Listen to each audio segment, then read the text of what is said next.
नमस्कार दोस्तों, स्वागत है एक बार फिर से आप सबों का बड़ा इंडिया यूट्यूब चैनल पर। आज के सेशन में हम जानेंगे आज की समस्या के बारे में। आज के समय की सबसे खास समस्या सर्दी, खांसी, जुकाम के वायरस दिखाई नहीं देते, लिहाजा इनसे बचना जरा मुश्किल होता है। वायरस पर दवा भी असर नहीं करती, तो यहाँ आप कुछ आयुर्वेदिक उपचार जान सकते हैं जिससे आप अपने आप को फिट और तंदुरुस्त रख सकते हैं। सर्दियों के मौसम में भी अपने आप को बचाकर रख सकते हैं। मौसम के करवट लेते ही सर्दी, जुकाम और खांसी होना आम बात है। ये बीमारियां कॉमन भले ही हों, लेकिन रोगी की हालत पस्त कर देती है। इन बीमारियों से बचने का पहला तरीका तो यही है कि आप अपना इम्यून सिस्टम मजबूत रखें, साथ ही हाइजीन मेंटेन रखें।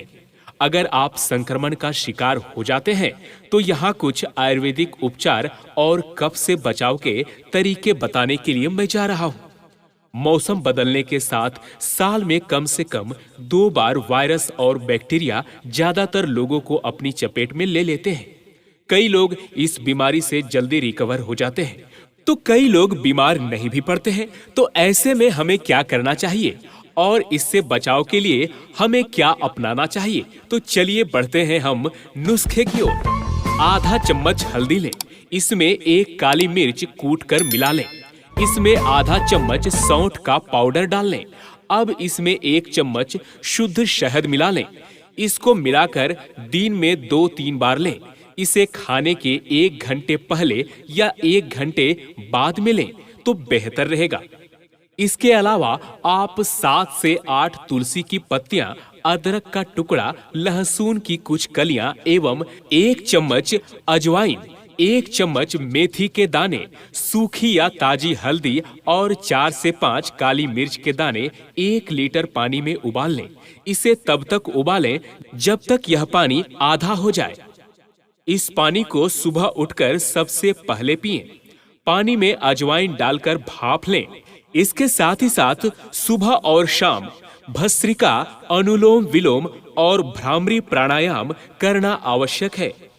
आप संक्रमण के शिकार नहीं हैं और बचाव करना चाहते हैं तो कोल्ड ड्रिंक्स न पिएं, योगर्ट या दही ना खाएं, खासकर अगर इसमें फल मिले हों। आइसक्रीम, चीनी वाले फूड्स, डीप फ्राई या भारी खाना ना खाएं। दिन में ना सोएं और देर रात तक ना जागें। आप अपने जीवन में अपने डेली लाइफ में शामिल करें और तंदुरुस्त रहें, मस्त रहें, बेहतर रहें और दूसरों के साथ भी यह जानकारी शेयर करें ताकि इस सर्दी के मौसम में आपके भी मित्रगण सुरक्षित रह सके और सभी हेल्दी रहकर अपना जीवन जिए। तो चलिए आज के सेशन में इतना ही। जानकारी अच्छी लगी हो तो चैनल को सब्सक्राइब कर लीजिए और अपना परामर्श हम तक पहुंचाने के लिए कमेंट बॉक्स में अवश्य लिखिए। हमें आपके कमेंट की प्रतीक्षा रहेगी।